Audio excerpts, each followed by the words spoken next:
Hello students, new light प्रयास के इस बेहतरीन प्लेटफॉर्म पर आप सभी का स्वागत है। आज फिर से हम लोग एक पेपर डिस्कशन लेकर आए हैं जिसमें नीट टेस्ट नंबर 5 का पेपर डिस्कस होने वाला है, जिसमें केमिस्ट्री में 51 से 75 तक के क्वेश्चंस मैं डिस्कस करूंगी और साथ में आगे के क्वेश्चन यानी कि 76 से 100 तक के क्वेश्चन आपके सर डिस्कस करने वाले हैं। आई होप आप सभी का एग्जाम बहुत बढ़िया गया होगा। तो इसी पेपर डिस्कशन को हम लोग आगे बढ़ाते हैं और पेपर को डिस्कस करते हैं, ठीक है। चलिए, तो सभी बच्चे जल्दी से क्लास में आ जाएं और कमेंट सेक्शन में अपनी अटेंडेंस लगाना बिल्कुल भी ना भूलें। जल्दी से सभी बच्चे आ जाएं तो हम ये पेपर डिस्कशन स्टार्ट कर लें, ठीक है। और हमें अपना मिशन नहीं भूलना है, मिशन नीट 2025, जिसमें हमारे सर का मानना है, हम सबका मानना है, अब पढ़ने का अधिकार सबको और डॉक्टर बनने का अधिकार भी सबको। तो इसी मिशन को आगे बढ़ाते हुए अपने पेपर डिस्कशन को आगे बढ़ाते हैं और केमिस्ट्री का यानी कि रसायन विज्ञान का पहला क्वेश्चन जो है उसे डिस्कस करते हैं। पहला क्वेश्चन कौन सा है? 51। चलिए देखते हैं जल्दी से। ये क्वेश्चन क्या कह रहा है? 51 नंबर का, पीले विकिरण जिसकी तरंग दैर्घ्य 5800 एंगस्ट्रॉम है, इसकी आवृत्ति क्या होगी? तरंग दैर्घ्य यानी कि लैम्डा आपको यहाँ पर दे रखा है, तो 5800 गुणे 10 की घात -10, ये मीटर में कन्वर्ट हो गया, ठीक। अब अच्छा बताओ, आपने इस टाइप के क्वेश्चंस इस चैप्टर में बहुत सारे पढ़ रखे होंगे, है ना, ये टॉपिक तो पढ़ रखा होगा, क्लियर। तो अब इसमें कौन सा फॉर्मूला लगेगा? देखो, सबसे फेमस फॉर्मूला जो है यहाँ पर हमें क्या निकालना है? आवृत्ति निकालनी है। तो C बाई लेमडा, C क्या होता है? प्रकाश की चाल, उसका मान कितना होता है? 3 × 10⁸ अपॉन में लेमडा, तो ये मीटर पर सेकेंड होता है ना, तो हमने इसे मीटर में ऑलरेडी चेंज कर लिया है, तो अपॉन में 5800 गुणे 10 की घात -10, ठीक। अब आप इसे सॉल्व करो, कुछ वैल्यू आएगी, ठीक है। अब जो वैल्यू आएगी उसको थोड़ा सा चेंज करना और वो वैल्यू हमारी इनमें से किसी एक वैल्यू से मैच हो रही होगी, वही हमारा राइट आंसर हो जाएगा।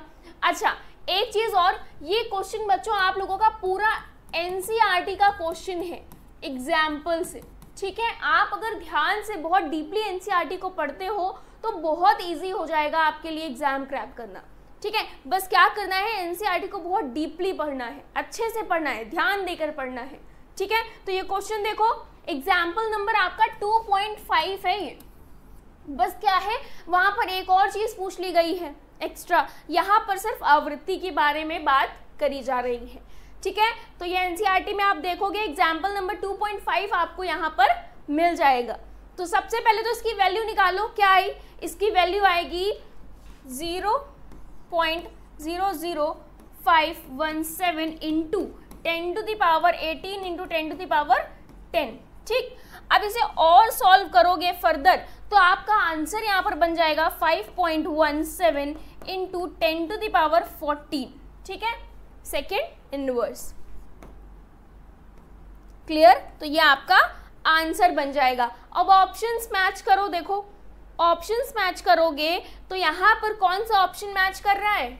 बताओ जल्दी से फटाफट कमेंट सेक्शन में, कौन सा ऑप्शन मैच कर रहा है? देखो, पहला तो नहीं है, 4.1 नहीं, 3.1 नहीं, 5.1 हमारा राइट आंसर है, यानी कि option number 3 is right answer. बाकी के ऑप्शंस क्या हो जाएंगे? गलत हो जाएंगे। तो कितना आसान सा क्वेश्चन था, इसमें एक फॉर्मूला हमने लिखा और उसमें सभी वैल्यू को पुट कर दिया, बट ध्यान रहे यूनिट कन्वर्ट जरूर करनी है जहां पर जिस तरीके का क्वेश्चन पूछा जाए, ठीक है, क्लियर। नेक्स्ट क्वेश्चन की तरफ बढ़ा जाए, यानी कि 52 नंबर का क्वेश्चन देखा जाए। चलो, यहां तक की चीजें क्लियर हो गई, नोट डाउन कर लो फटाफट इस क्वेश्चन को जल्दी से। Third option is right option, ठीक है। चलो नेक्स्ट 52 नंबर का क्वेश्चन देखो क्या कह रहा है। 52 नंबर का क्वेश्चन आपका कथन वाला क्वेश्चन है।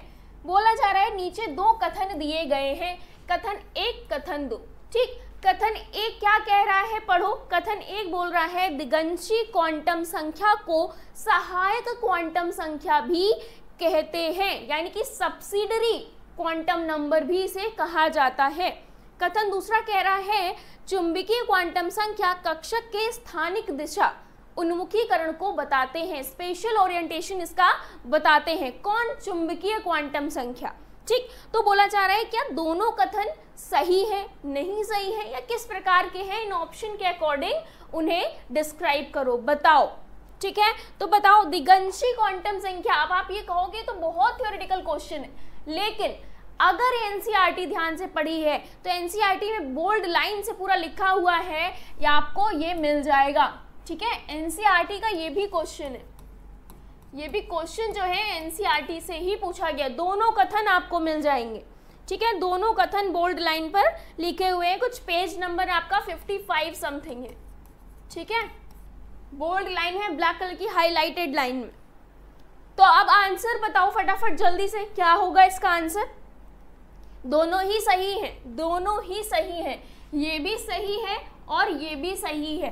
तो ऑप्शन नंबर कथन 1, कथन 2, ऑप्शन 4 इज राइट, बाकी के ऑप्शंस गलत हो गए। ठीक है, दोनों के जो दोनों कथन है वो दोनों एनसीईआरटी में आपको मिल जाएंगे। क्लियर? नेक्स्ट क्वेश्चन की तरफ बढ़ा जाए, नेक्स्ट क्वेश्चन की तरफ बढ़ा जाए ना फटाफट। चलो 53 नंबर का क्वेश्चन देखो क्या कह रहा है, जल्दी से देखते हैं। 53 नंबर का क्वेश्चन बोल रहा है एक मोल फोटोन के विकिरण की ऊर्जा क्या होगी जिसकी आवृत्ति 5 × 10⁻14 हर्ट्ज दे रखी है। यानी कि यहाँ पर आपको आवृत्ति ऑलरेडी दे रखी है, कितनी है? 5 × 10⁻14। ठीक है, अब यहाँ पर पूछा जा रहा है एक मोल फोटोन के विकिरण की ऊर्जा बतानी है, तो आप यहाँ पर फॉर्मूला लगा सकते हो, E = hν Na। Na क्यों? क्योंकि एक मोल की बात करी गई है यहाँ पर। ठीक है, एक मोल फोटोन की यहाँ पर बात करी गई है, तो यहाँ पर क्या करना है? कुछ नहीं है, देखो प्लांक स्थिरांक का मान आप सभी को पता है 6.6 × 10⁻34 इंटू ये आपको दे रखा है 5 × 10⁻14। ठीक है, Na क्या होता है पता है सभी को? Na का मान, अवोगाद्रो संख्या का मान तो सभी को पता है। ठीक है, 6.022 × 10⁻23। बस इसे सॉल्व कर लो, आंसर आपको मिल जाएगा, यानी कि जो ऊर्जा है उस विकिरण की आपको यहाँ पर मिल जाएगी। तो जो आंसर आ रहा होगा समथिंग वो 198.6 समथिंग आ रहा होगा, तो इसे हम 199 मान सकते हैं। ठीक है, किलोजूल मोल इनवर्स। ठीक है, किलोजूल मोल इनवर्स। ठीक, तो 199 हमारा राइट आंसर होगा। तो ऑप्शंस देखो, ऑप्शन में पहला वाला तो गलत हो गया, दूसरा भी गलत हो गया, तीसरा भी गलत हो गया, फोर्थ ऑप्शन कह रहा है 199.5, यानी कि ये हमारा राइट आंसर हो जाएगा। और फॉर्मूला हमारा क्या यूज हुआ है आप नोट डाउन कर सकते हो। सिर्फ कैलकुलेशन का खेल है ना, सिर्फ कैलकुलेशन का खेल है। अच्छा एक चीज और, ये भी आपके एनसीईआरटी का ही एग्जाम्पल है, ये भी क्या है देखो एनसीईआरटी का ही एग्जाम्पल है। ठीक, एग्जाम्पल आपका आई थिंक 2.6 है ये। ठीक है, एग्जाम्पल कौन सा है? 2.6। समझ में आया यहाँ तक का? सारा देखो कैलकुलेशन सिर्फ करी गई है। आवृत्ति दे रखी, प्लांक स्थिरांक का मान आप सबको ऑलरेडी पता है, और अवोगाद्रो संख्या का मान भी आपको पता होता है। आपने विकिरण की ऊर्जा इस तरह से निकाल ली। ठीक है, चलो नेक्स्ट क्वेश्चन की तरफ बढ़ा जाए।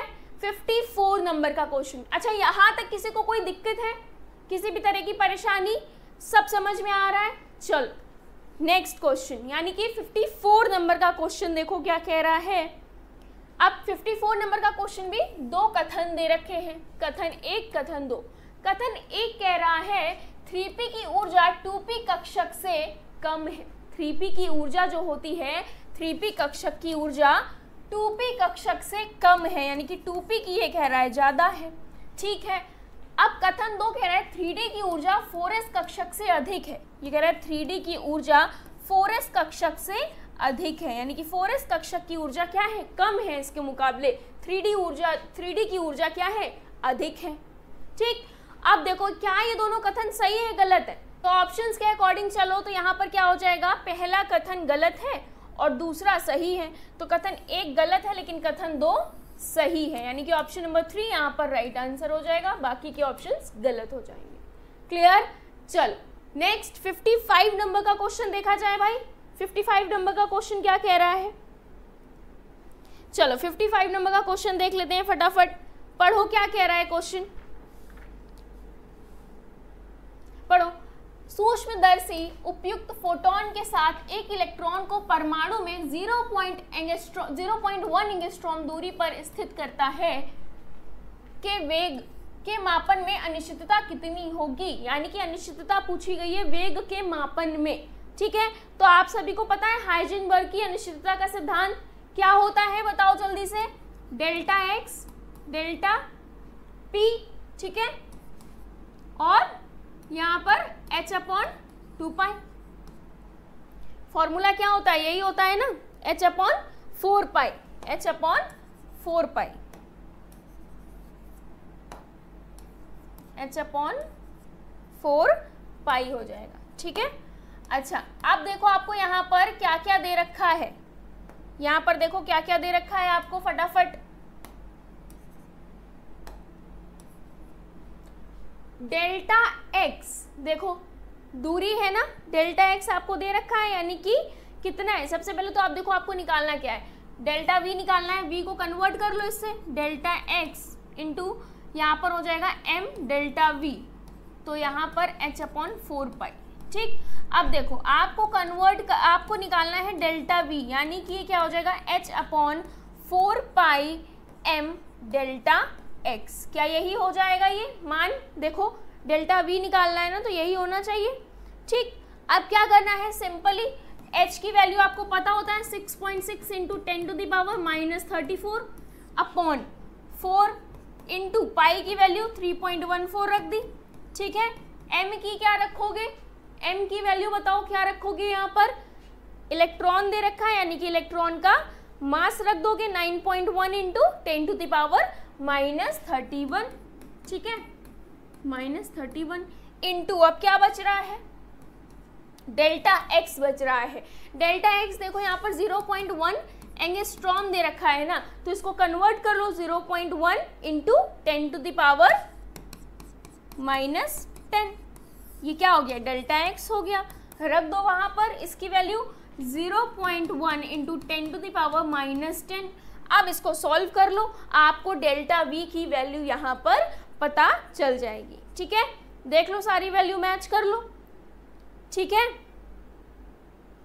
अब जब आप इसे सॉल्व करोगे तो आपको डेल्टा वी यहाँ पर मिल रहा होगा 5.79। ठीक है, ये वैल्यू मिल रही होगी। ठीक, और इंटू 10⁻6 ये आ गया डेल्टा वी। ठीक है, क्लियर, तो आपको वैल्यू समझ में आ गई। तो यहाँ ऑप्शन में देख लो, ऑप्शन नंबर फर्स्ट गलत, सेकंड राइट है, बाकी के ऑप्शंस गलत। तो फॉर्मूला हमारा हाइजेनबर्ग की अनिश्चितता वाला था, जिसमें क्या पूछा, वेग पूछा गया था, तो ये बता दिया गया। सिंपल से सारे मान आपने पुट कर दिए। क्लियर है, चलो नेक्स्ट क्वेश्चन की तरफ बढ़े। 56 नंबर का क्वेश्चन देखें। 56 नंबर का क्वेश्चन देखो क्या कह रहा है। वैसे अगर इस क्वेश्चन की बात की जाए ना, तो ये भी आपका एनसीईआरटी का ही बच्चों क्वेश्चन है। एग्जाम्पल पता है कौन सा है, ये एक आपका एनसीईआरटी में ये एग्जाम्पल है 2.15, 15वां एग्जाम्पल है। कौन सा है, 15वां, 2.15 एग्जाम्पल। ठीक है, तो नोट डाउन करते जाओ, देखते जाओ कि देखो इंपॉर्टेंस ऑफ एनसीईआरटी है ना, तो नोट डाउन करते जाओ फटाफट। क्लियर, नेक्स्ट 56 नंबर का क्वेश्चन देखो क्या कह रहा है। मुख्य क्वांटम संख्या n बराबर 3 के साथ जुड़े कक्षकों की कुल संख्या क्या होगी, बताओ भाई जल्दी जल्दी क्या होगा। 56 का बहुत इजी है। अच्छा ये भी बहुत इजी सा है, ये भी एनसीईआरटी का है, ये भी एनसीईआरटी का क्वेश्चन है बच्चों। बताओ किसी ने ये एनसीईआरटी का क्वेश्चन ऑब्जर्व किया, ये भी एग्जाम्पल है। कौन सा एग्जाम्पल है ये, 2.17, यानी कि 17वें नंबर का उदाहरण है ये आपका। पेज नंबर ये कितने पेज नंबर पर होगा, अप्रॉक्स 57 पेज नंबर पर है। ठीक है, 57, 58 कुछ इधर उधर होगा, लेकिन आपको मिल जाएगा एग्जाम्पल नंबर 2.17। तो फटाफट बताओ भाई, n के साथ जुड़े कुल कक्षकों की जो संख्या है वो क्या होगी। तो सबसे पहले तो ये बताओ, n बराबर 3 हो गया, l बराबर कितने हो गए, कितने मान हो जाएंगे, 0, 1 और ठीक, ये मान हो गए L के लिए 0 1 2। अब हर इसके लिए अगर आप देखोगे तो यहाँ पर 0 1 2 यानी कि 3s के लिए, 3p के लिए और 3d के लिए। तो यहाँ पर तीनों के मान रखो, क्या हो जाएगा, देखो फर्स्ट वाले के लिए तो m बराबर 0 हो जाएगा, यानी कि यहाँ पर एक ये। तो सबसे पहले क्या हो जाएगा, सबसे पहले करो, देखो 3s के लिए m बराबर 0 हो गया, यानी कि n बराबर 3 है इसके लिए, और l कितना है, 0 है। देखो यहाँ लिखते जा रहा है n बराबर 3, l बराबर 0, m बराबर भी 0 हो गया। ठीक, इसके लिए लिखो कितना हो जाएगा, n बराबर 3 है, l बराबर कितना हो जाएगा, 2 हो जाएगा। ठीक, l बराबर कितना हो गया, 3 माइनस 1 यानी कि 2 हो गया, l बराबर यहाँ पर 1 आया। ठीक, अब l बराबर यहाँ p के लिए कितना होता है, 1 होता है ना, p के लिए 1। ठीक, यहाँ पर ये 1 हो गया, तो यहाँ पर -1 से 0 और +1, ये m का मान हो गया। इसके लिए करो, n बराबर 3 है, ये l के लिए कितना हो गया, 2 हो गया। ठीक, तो l के लिए 2 है, तो -2 से लेकर -1 0 +1 और +2 काउंट कर लो अब इन सभी मानों को, क्या हो जाएगा, इसके जुड़े कुल कक्षक कितने हो गए, पहले वाले के लिए 1 +3 +5, तो 5 3 8 1 9। अच्छा, ये देखो इसको सॉल्व करने का लंबा प्रोसेस था, क्या था, लंबा प्रोसेस था। अब आप इस तरह भी सॉल्व कर सकते हो, 9 आएंगे। ठीक, इस तरह भी देख सकते हो कि देखो 3s है, p है और d है, तो s के लिए अगर आप देखो एक कक्षक हो गया, p के लिए 3 होते हैं, ठीक, और d के लिए 5। ठीक, तो 5 3 8 1 9। ठीक है, समझ में आ गया, तो 9 is the right answer. Option number 3 यहाँ पर राइट हो जाएगा, बाकी के ऑप्शंस गलत है। ठीक, ऑप्शन नंबर 3 राइट हो जाएगा। नेक्स्ट क्वेश्चन की तरफ बढ़े। अच्छा, एनसीईआरटी के एग्जाम्पल है, ये तो पता है, क्लियर है सभी को, नोट डाउन कर लो, फटाफट नोट डाउन कर लो। ठीक, चलो यहां से काउंट करोगे तब भी यही आएगा, 1 2 3 4 5 6 7। ठीक, ये देखो यहाँ पर इसके लिए n बराबर 3 के लिए इसके कितने हो गए, 1 2 3 4 5 6 7 8 और 1 9 बन गए ना कुल जुड़े कक्षकों के लिए, ये और ये। तो यही जोड़ा जा रहा है, कितना हो गया, यहाँ पर 1 हो गया प्लस ये 3 हो गया प्लस कितना हो गया, ये 5 हो गया, यही 9 आ गया। ठीक, क्लियर है। चलो नेक्स्ट क्वेश्चन 57 नंबर का क्वेश्चन देखते हैं। 57 नंबर का क्वेश्चन बहुत इजी है, लेकिन बहुत ध्यान से सुनने वाला क्वेश्चन है। क्या है, बहुत इजी क्वेश्चन को हम लोग फॉर ग्रांटेड ले लेते हैं ना, तो इसको बहुत ध्यान से करना है। क्या है, असत्य कथन का मिलान करना है। कौन सा, असत्य कथन का। ठीक, कॉलम दे रखे, कॉलम 1 कॉलम 2। अब कॉलम 1 में L का मान दे रखा है, L का मान यानी कि क्या क्या है, 0 है, 1 है, 2 है और 3 है। ठीक, कॉलम 2 में उपकोष को प्रदर्शित किया गया है, यानी कि यहाँ पर उपकोष बनाए गए हैं, S P D और P बना दिया है। ठीक, इसी की तरह है। देखो अब बताना है असत्य क्या है, तो L के लिए जो उपकोषों के सही मान होते हैं वो 0 S के लिए होता है, 1 P के लिए होता है, 2 D के लिए होता है। ठीक, लेकिन जो 3 होता है वो F वाले उपकोष के लिए होता है, ना कि P वाले उपकोष के लिए। तो कथन कौन सा सही यहाँ पर असत्य हुआ, ये वाला, 4th वाला, यानी कि ऑप्शन नंबर 4 यहाँ पर राइट आंसर होगा। यहाँ पर अगर F देते तो हमारा ये आंसर सही होता है ना, लेकिन यहाँ पर P दे रखा है, P के लिए तो ऑलरेडी 1 मान है ही L का। ठीक है, चलो क्लियर है, समझ आ गया इतना। अच्छा, ये भी एनसीईआरटी का ही है, ये भी एनसीईआरटी का ही है सब कुछ। ठीक, एनसीईआरटी में ही पेज नंबर 55 पर आपको मिल जाएगा L के मान क्या होते हैं उपकोषों के लिए। ठीक है, डन। चलो नेक्स्ट क्वेश्चन की तरफ बढ़े, 58 नंबर के क्वेश्चन की तरफ। बोला जा रहा है किस आयन के लिए इलेक्ट्रॉनिक विन्यास ये होगा, तो ऑर्गन है और 3d6 है। अच्छा, ऑर्गन का कितना होता है, 18, ठीक, और ये 6 है तो 18 प्लस 6 कितना हो गया 24 है ना, 8 और 6 14 और एक इधर आ गया 2, 24 होता है। इनमें से बताओ किसका 24 बन रहा होगा, किसका बनेगा 24? निकिल का देखो 28 होता है, ठीक है 28 होता है, इसमें से 3 इलेक्ट्रॉनिक एरा निकाल दो तो कितने बचे 25 बचे। ठीक, मैग्नीज की अगर बात करूँ तो इसका 25 होता ही है, ठीक है, ये क्या कह रहा है 25 होता है, इसमें से 3 निकाल दोगे तो कितने बच जाएंगे 22 बच जाएंगे, तो ये भी नहीं है, जो 24 होगा वही हमारा राइट आंसर होगा। अच्छा, आयरन के लिए देखो क्या कह रहा है, आयरन के लिए 26 होता है ना, कोबाल्ट इसी तरह 27 होता है, तो 26 में से ये 3 कह रहा है निकाल दो तो कितने बचे यहाँ तो 23 बच जाएगा डायरेक्ट। 27 है देखो, 27 में से 3 निकालोगे तो आपको 24 मिल जाएगा, यानी कि ये इलेक्ट्रॉनिक विन्यास इसको प्रदर्शित कर रहा है। तो राइट आंसर क्या हो गया कोबाल्ट 3+, बाकी के ऑप्शंस गलत हो गए। ठीक है, देखो इलेक्ट्रॉनिक विन्यास इनके याद करना बहुत जरूरी है, परमाणु क्रमांक इनके आपको याद होने चाहिए। ठीक है, नेक्स्ट क्वेश्चन की तरफ बढ़े, 59 नंबर का क्वेश्चन।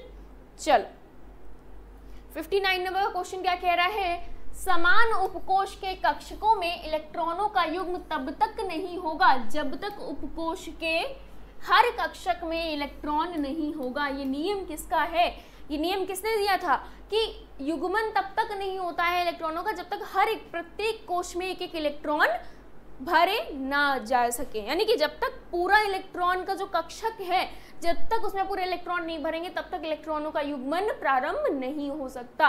ये नियम आपको किसने दिया था, हुंड ने दिया था। किसने दिया था, हुंड का नियम है, ये किसका नियम है, हुंड का नियम है। ठीक है, क्लियर, आपको ये हुंड का नियम दे रखा है, एनसीईआरटी में भी पता ही है आपको, बोल्ड लाइन से एकदम दे रखा है, डार्क लाइन से, पेज नंबर आपका 62 है। ठीक है, पेज नंबर 62 में हुंड के नियम में बोला गया है, ये लाइन ये बोली गई है। ठीक है, क्लियर, यहां तक की सारी चीजें सभी को क्लियर हो रही हैं, क्वेश्चन 59 तक डन।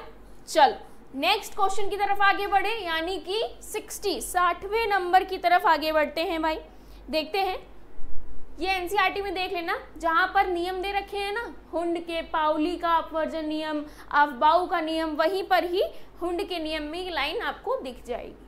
ठीक है, चलो नेक्स्ट 60वें क्वेश्चन की तरफ बढ़ते हैं। 60वां क्वेश्चन क्या कह रहा है, परमाणुओं की मूल अवस्था में, ठीक है पढ़ो, परमाणुओं की मूल अवस्था में कक्षक बढ़ते हुए ऊर्जा क्रम में भरे जाते हैं। या नियम किसका है, बताओ ये नियम किसका है, अफबाउ का है, पाउली का है, हुंड का है, या अनिश्चितता का सिद्धांत है। पहले तो ये होगा ही नहीं, ठीक है, ये हटा दो, बचे ये 3 में से हुंड का भी नहीं होगा। अभी अभी आपने हुंड का नियम पढ़ लिया है, ठीक, वो तो युग्मन के बारे में बात कर रहे हैं। अब आती है बारी अफबाउ की, तो यहाँ पर 60वें का पहला वाला ऑप्शन यहाँ पर राइट होगा, क्योंकि अफबाउ ने बोला था कि कक्षक जो होते हैं वो किस तरह से बढ़ते हुए ऊर्जा क्रम में भरे जाते हैं। ठीक है, चलो तो ये भी आपको एनसीईआरटी में ही मिल जाएगा, जहां पर अफबाउ नियम बोला गया है वहीं पर ही आपको ये लाइन इस तरह से दिख जाएगी। पेज नंबर सेम ही रहेगा 62, ठीक है, पेज नंबर 62। चलो next question, question number 61, question number 61 की तरफ आगे बढ़ते हैं। देखो चलिए देखते हैं क्वेश्चन नंबर 61 क्या कह रहा है, फोटोन जिसकी तरंग दैर्घ्य 3.6 एंगस्ट्रॉम है। ठीक है, एक फोटोन है जिसकी तरंग दैर्घ्य कितनी है 3.6 एंगस्ट्रॉम है, तो कह रहा है उसका द्रव्यमान बताओ, यानी कि m यहाँ पर पूछा जा रहा है, लैम्डा दे रखा है 3.6 एंगस्ट्रॉम और द्रव्यमान पूछा जा रहा है। अच्छा, आप सभी ने एक फॉर्मूला पढ़ रखा है, E = hc/λ, E बराबर होता है mc² के, इज टू इसके बराबर कर दें hc/λ, तो यहाँ से C और एक C कैंसिल आउट हो गए, बचा क्या mc = h/λ। तो यहाँ पर m हमें फाइंड आउट करना है, तो क्या हम इस तरह से लिख सकते हैं m = h/λc। ठीक, तो m यहाँ पर फाइंड आउट करने के लिए h का मान बताओ क्या होता है, 6.6 × 10⁻34, ठीक, अपॉन में लैम्डा आपको दे रखा है 3.6, इसको कन्वर्ट करो इंटू 10⁻10 इंटू क्या है c, प्रकाश की चाल, यानी कि 3 × 10⁸ तो जब आप इसे सॉल्व कर रहे होगे तो आपको m का यहाँ पर कुछ मान मिलेगा। क्या मान मिलेगा? यहाँ पर आपकी वैल्यू आ जाएगी 6.135 इंटू 10⁻³ kgs। ठीक है, ये आपका आंसर यानी कि द्रव्यमान हो जाएगा। क्लियर? फॉर्मूला कौन सा यूज किया गया? इसे यूज किया गया, फिर उसके बाद ये फाइनल वन फॉर्मूला बना। ठीक है, डन। तो ऑप्शन नंबर मैच कर लो। देखो ऑप्शन नंबर 3 यहाँ पर राइट आंसर हो जाएगा, बाकी के ऑप्शंस गलत हो जाएंगे। ठीक है, नेक्स्ट क्वेश्चन देखें 62 नंबर का क्वेश्चन देखो क्या कह रहा है। हाइजेनबर्ग अनिश्चितता सिद्धांत से संबंधित सही समीकरण बताओ। तो हाइजेनबर्ग अनिश्चितता से संबंधित सही समीकरण आप देखो कि आपकी एनसीईआरटी में जहां पर ये सिद्धांत दे रखा है वहां पर इसके 3 रूप दे रखे हैं सिद्धांत को, और किस तरीके से लिखा जा सकता है। तो अगर आप तीनों ऑप्शंस को देखोगे तो तीनों ही राइट होंगे, तीनों ऑप्शन ही यहाँ पर राइट है, यानी कि सभी सत्य होंगे। ठीक है, क्लियर? तो यहाँ पर सभी तरीके से लिखा जा सकता है इसको देखो P डेल्टा MV में कन्वर्ट कर लिया गया, M इंटू डेल्टा V में कन्वर्ट कर लिया गया। ठीक है, चलो नेक्स्ट क्वेश्चन की तरफ बढ़ा जाए, 63 नंबर के क्वेश्चन की तरफ। क्या कह रहा है 63 नंबर का क्वेश्चन, निम्नलिखित में से किसके रेडियल या गोलीय नोड्स नहीं है? 1s 2p 3d या सभी के? तो रेडियल और गोलीय नोड्स किसके नहीं है, तो किस तरह से निकालेंगे? 1s के लिए तो देखो 1s के लिए यहाँ पर n minus 1 minus n minus l minus 1। ठीक, तो यहाँ पर n का मान हो गया 1 माइनस l, इसके लिए 0 माइनस 1। ठीक, तो यहाँ पर कितना हो गया? इसके लिए 0 हो गया। ठीक है, इसके लिए क्या हो गया? 0 हो गया। इसी तरह 2p के लिए निकालोगे सेम, तो p के लिए होता है 1 माइनस यहाँ पर 2 है माइनस 1, और ये कितना हो गया? माइनस 1। ठीक, तो क्या हो गया यहाँ पर 2 और ये माइनस 2, ये भी कैंसल आउट, यानी कि ये भी 0 हो गया। 3d के लिए देखोगे तो यहाँ पर n माइनस l माइनस 1, यानी कि n हो गया 3, l इसके लिए होता है 2 माइनस 1, ये भी कैंसल आउट हो जाएगा, 0 हो जाएगा। यानी कि निम्नलिखित में से किसके रेडियल या गोलीय नोड्स नहीं है? तो देखा जाए इन सभी के नहीं है, तो यहाँ पर ऑप्शन नंबर 4 राइट ऑप्शन हो जाएगा, यानी कि 63 का 4th। ठीक है, नेक्स्ट 64 नंबर का क्वेश्चन देखो क्या कह रहा है। एक कक्षक के पास 2 इलेक्ट्रॉन विपरीत चक्रण वाले, यानी कि लाइक दिस, ठीक है, इसके साथ होते हैं, यह नियम कहलाता है। विपरीत चक्रण के साथ होते हैं, कोई भी एक कक्षक है उसमें जो 2 इलेक्ट्रॉन होंगे वो सदैव विपरीत चक्रण के साथ होते हैं। ठीक, तो विपरीत चक्रण के साथ इन्हें क्या बोलते हैं? चक्रण क्वांटम संख्या, है ना, चक्रण क्वांटम संख्या जिसमें इलेक्ट्रॉन विपरीत चक्रण के साथ होते हैं। अच्छा, ये किसने दिया? ये नियम किसका था? पाउली का अपवर्जन नियम था। ये किसका था? पाउली का अपवर्जन नियम था। ठीक है, नेक्स्ट, ठीक है, यहाँ पर 65 नंबर का क्वेश्चन देखते हैं क्या कह रहा है। निम्नलिखित में किसमें अयुग्मित इलेक्ट्रॉनों की संख्या सर्वाधिक होगी, यानी कि ज्यादा किसमें होगी? तो आपको क्या करना है, सिंपली सबका इलेक्ट्रॉनिक विन्यास बना लो। ठीक है, सबके बाह्यतम कोश में देख लो क्या क्या हो जाएगा। 3s2 3p3 इसका हो जाएगा। ठीक है, 3s2 3p3 फॉस्फोरस का हो जाएगा 5 बाह्यतम कोश में। तो ये देखो अर्धभरित है ना, इसमें तो 6 भरने चाहिए लेकिन 3 भरे हुए, यानी कि अभी ये अर्धभरित है। आयरन की अगर बात करो तो आयरन के लिए क्या होता है? आयरन के लिए होता है 3d6 और 4s2, तो यहाँ पर हो जाएगा 3d6 और 4s2। ठीक है, 3d6 4s2, तो यहाँ देखो अयुग्मित तो कोई नहीं है। नेक्स्ट, जिंक के लिए देखो क्या हो जाएगा। जिंक के लिए क्या होगा? 3d10 4s2, 3d10 4s2। ठीक, बचा कौन? लास्ट बचा क्रोमियम, तो क्रोमियम ही हमारा आंसर होगा जिसमें जो अयुग्मित इलेक्ट्रॉन है उनकी संख्या सर्वाधिक होगी। इसमें होता है 3d5 और 4s1। ठीक है, 3d5 4s1, तो यहाँ पर देखो अयुग्मित ये भी है, अयुग्मित ये भी है 6, यहाँ पर 3 ही है बस। ठीक, तो बचा क्या? ऑप्शन नंबर 4 हमारा राइट आंसर हो जाएगा, बाकी के ऑप्शंस गलत होते हैं। नेक्स्ट 66 नंबर का क्वेश्चन क्या कह रहा है। 4D कक्षक के लिए कोणीय नोड्स की संख्या क्या होगी?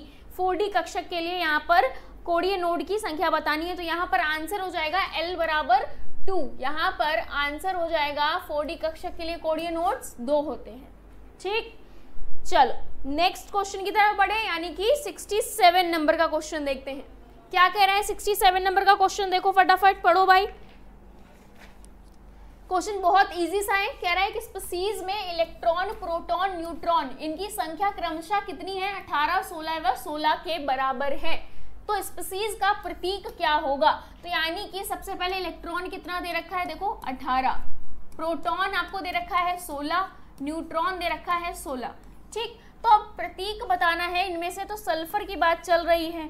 देखो प्रोटॉनों की संख्या बराबर परमाणु क्रमांक। ठीक, अच्छा ए अगर पता करना है तो क्या हो जाएगा, परमाणु क्रमांक यानी कि P प्लस एन। तो P प्लस एन आपका कितना आ गया, 32 आ गया। तो ऊपर में ए होता है ना 32, ठीक है, इस तरह से होता है ना Z और A, तो इसमें क्या हो जाएगा, यहाँ पर हो जाएगा आपका S, Z कितना है 16 और A है 32 और इलेक्ट्रॉन कितने हैं 18 हैं। देखो होने इतने चाहिए लेकिन 2 यहाँ पर ऐड हो गए यानी कि 2 माइनस। ठीक है, तो यहाँ पर ये सही प्रतीक होगा। तो ऑप्शन नंबर 2 यहाँ पर राइट आंसर है, बाकी के ऑप्शंस गलत हो जाएंगे। Clear, option number 2 is right.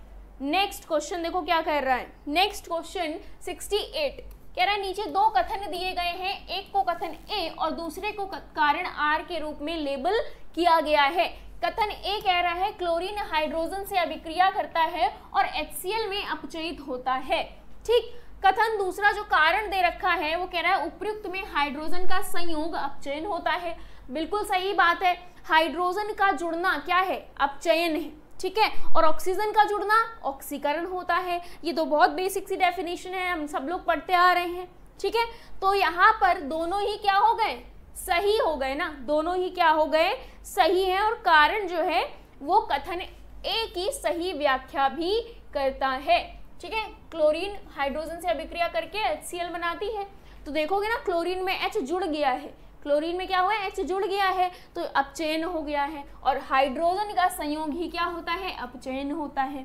ठीक, तो ऑप्शन नंबर कौन सा सही होगा, ऑप्शन नंबर ए यहाँ पर राइट होगा। कथन ए और कथन बी दोनों सत्य हैं, कारण बी कथन ए का सही व्याख्या करता है। ठीक है, तो बाकी के ऑप्शंस गलत, 68 का 1।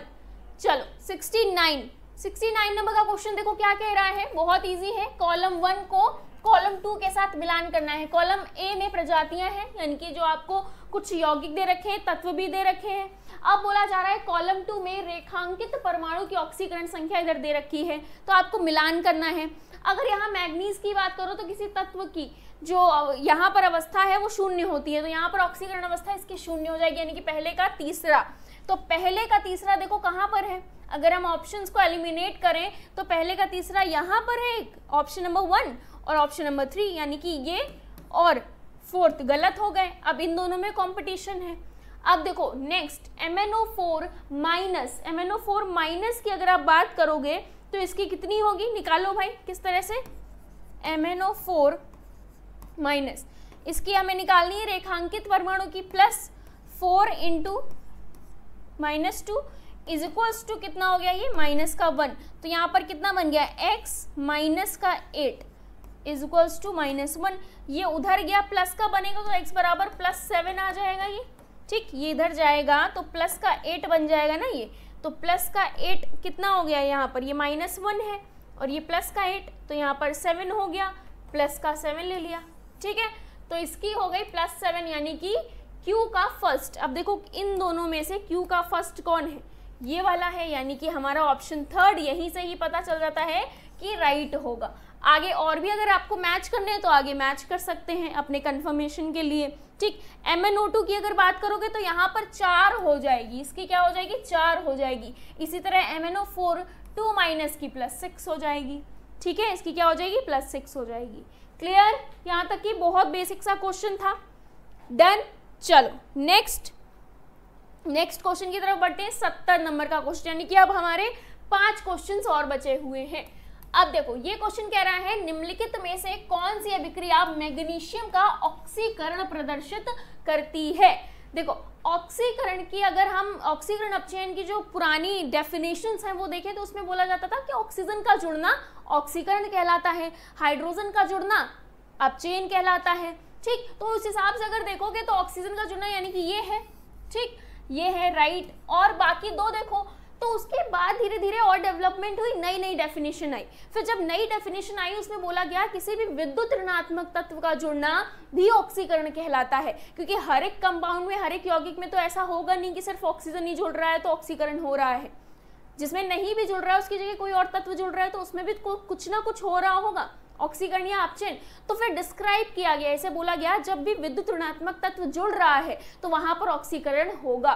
तो यहाँ पर ये ऑप्शंस में देखो तो ये विद्युत ऋणात्मक तत्व होता है, ये विद्युत ऋणात्मक तत्व होता है, तो ये जुड़ रहे हैं ना मैग्नीशियम के साथ, तो ये तीनों ही क्या है, ऑक्सीकरण को प्रदर्शित कर रहे हैं। ठीक है, तो विद्युत ऋणात्मक तत्व का जुड़ना क्या कहलाता है, ऑक्सीकरण। ठीक, ये आपको एनसीईआरटी में लाइन भी दे रखी है। एनसीईआरटी में आप देखोगे पेज नंबर 236 जो पार्ट 2 एनसीईआरटी है आपका। ठीक है, पार्ट 2 में रेडॉक्स रिएक्शन वाला जो चैप्टर है उसमें अपचय उपचय अभिक्रियाओं वाला जो चैप्टर है ना उसमें आपको ये मिल जाएगा। ठीक है, तो यहाँ पर ऑप्शन 4 राइट होगा, क्योंकि मैग्नीशियम का ऑक्सीकरण ये सभी प्रदर्शित कर रहे हैं। क्लियर, डन यहाँ तक। चलो नेक्स्ट क्वेश्चन देखा जाए 71। ठीक है, यहां पर देखो रीजन लिख देते हैं, विद्युत ऋणात्मक तत्व का, विद्युत ऋणात्मक तत्व का जुड़ना, ठीक, ऑक्सीकरण कहलाता है। जब नई नई परिभाषाएं आई तो उसमें ये परिभाषा भी थी। ठीक है, चलो 71 नंबर का क्वेश्चन देखो क्या कह रहा है, प्रोटॉन एवं न्यूट्रॉन एक साथ क्या कहलाते हैं। देखो आप सभी ने परमाणु का संरचना पढ़ रखी है, ये मान लो ये नाभिक है, ये क्या है, नाभिक है ना। तो नाभिक में कौन कौन मौजूद होता है, प्रोटॉन और न्यूट्रॉन। यहाँ पर चक्कर कौन लगा रहा होता है, इलेक्ट्रॉन। ठीक है, तो ये नाभिक में जो प्रोटॉन और न्यूट्रॉन एक साथ अगर आप देखोगे रहते हैं तो इसे हम लोग न्यूक्लियॉन कहते हैं। क्या कहते हैं, न्यूक्लियॉन। ठीक है, न्यूक्लियॉन। डन, तो यहाँ पर आंसर क्या हो जाएगा, ऑप्शन नंबर 4 हमारा राइट आंसर हो जाएगा। जहां पर प्रोटॉन और न्यूट्रॉन साथ साथ होते हैं वो न्यूक्लियॉन कहलाता है। ठीक है, चलो नेक्स्ट 72 नंबर का क्वेश्चन क्या कह रहा है, अभिक्रिया दे रखी है एक यहाँ पर। ठीक है, Na+O2, तो यहाँ पर ये अभिक्रिया बनी। अब ये कह रहा है ये वाला जो पार्ट है, ये वाला जो पार्ट है, ये अभिक्रिया का क्या, ये जो पार्ट है ये क्या प्रदर्शित कर रहा है, यानी कि अभिक्रिया का यह भाग क्या प्रदर्शित कर रहा है। ये 2Na से 2Na प्लस और 2 इलेक्ट्रॉन, यानी कि यहाँ पर 1 इलेक्ट्रॉन निकल गया। यहाँ पर क्या हुआ, 1 इलेक्ट्रॉन निकल गया, Na से 1 इलेक्ट्रॉन निकल गया। तो ये क्या हो रहा है, सबसे पहले देखो जब इलेक्ट्रॉन का लॉस होता है, इलेक्ट्रॉन का लॉस हो रहा है तो वहां पर ऑक्सीकरण होता है। एक ट्रिक होती है याद करने की, ऑयल और रिग। ऑयल का मतलब होता है ऑक्सीडेशन, ठीक, इसका मतलब होता है ऑक्सीडेशन इन लॉस।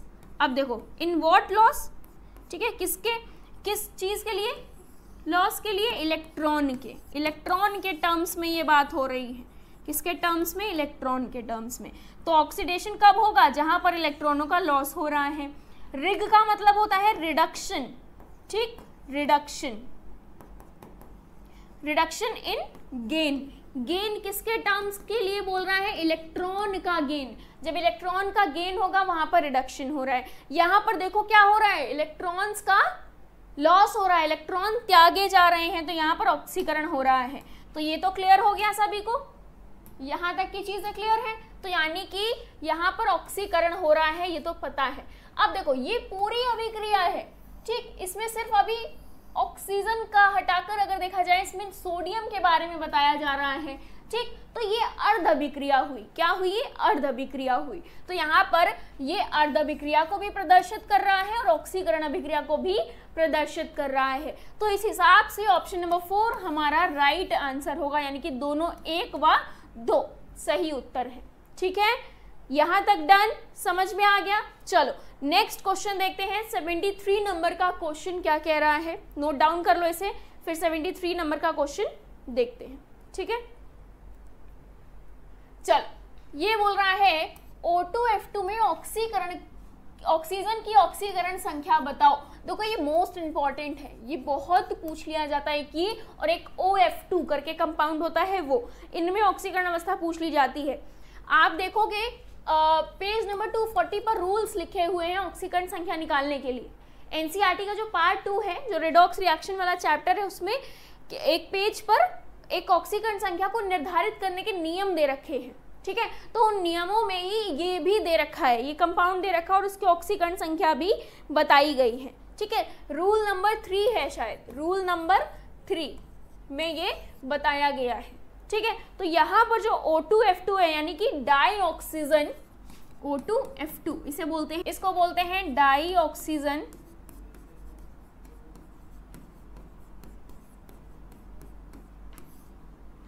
डाइफ्लोराइड,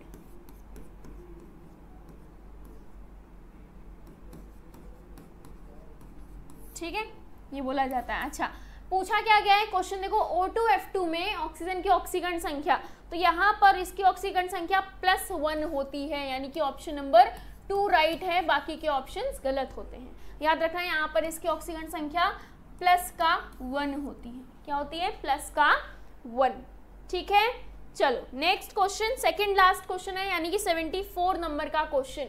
क्या कह रहा है? कॉलम ए कॉलम 2 के साथ मिलान करिए। तो कॉलम ए में कुछ अभिक्रियाएं प्रदर्शित करी गई हैं, ठीक है, कुछ अभिक्रियाएं दे रखी हैं, और कॉलम 2 में उन अभिक्रियाओं का नाम दे रखा है, यानी कि उन अभिक्रियाओं को क्या कहते हैं, ठीक है, वो बताया गया है। तो यहाँ पर अगर आप पहली अभिक्रिया देखोगे, A+B से क्या बन रहा है? C, यानी कि दो या दो से अधिक जब हमारे अभिकारक होते हैं और उनसे मिलकर एकल उत्पाद बनता है, एकल उत्पाद, ठीक है। तो इस प्रकार की अभिक्रियाओं को क्या कहते हैं? संयोजन अभिक्रिया कहते हैं। क्या कहते हैं? संयोजन। अगर आप देखोगे तो एक तरह से प्लस ही तो हो रहा है, ये है ना, प्लस ही तो हो रहा है। अभिक्रिया A और B मिले और C का निर्माण किया, तो इस तरह की अभिक्रिया संयोजन अभिक्रिया। समझ में आया? यानी कि P का सेकेंड देखो यहाँ पर है, यहाँ पर है, बाकी के ऑप्शंस कट गए।